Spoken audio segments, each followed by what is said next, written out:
Hello everyone, my name is Shaurya Gupta, and in this video we'll discuss how to balance college life. So guys, in my opinion, the first important thing is to plan your next day in advance. Suppose कल मुझे college जाना है and मैंने DA से भी पढ़ना अभी शुरू कर रहा है, तो I'll make a list of things that I have to do tomorrow, so that एक mental plan हो जाए कि कल इतने से इतना मेरे college में spend होगा time, and then उसके बाद मुझे ये topics करने हैं अपने DSA के.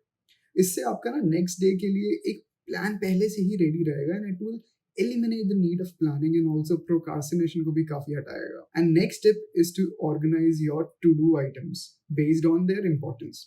Suppose मेरे semester exams आने वाले हैं, तो I'd give more time and focus to my college subjects rather than my coding practice, है ना. अदरवाइज क्या होगा, depending on importance, mainly coding की प्रैक्टिस को आप अबाउट 70 to 80% ऑफ टाइम दे सकते हो अपना, जैसे अगर मैं करता, and rest for the other activities. इससे क्या होगा कि जब आपका कॉलेज पार्ट ज़्यादा इंपॉर्टेंट होगा ना, तब वो भी हैंडल हो जाएगा एंड कोडिंग भी साथ साथ थोड़ी बहुत चलती रहेगी. So I hope with these two tips you would also be able to manage your college life. Thank you. Hi there! Before we proceed further in the video, I would like to inform you that Coding Ninjas has come up with a scholarship test called CNSAT.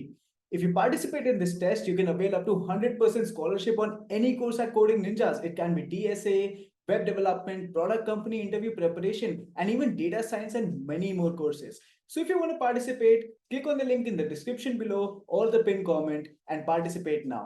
Happy learning, guys!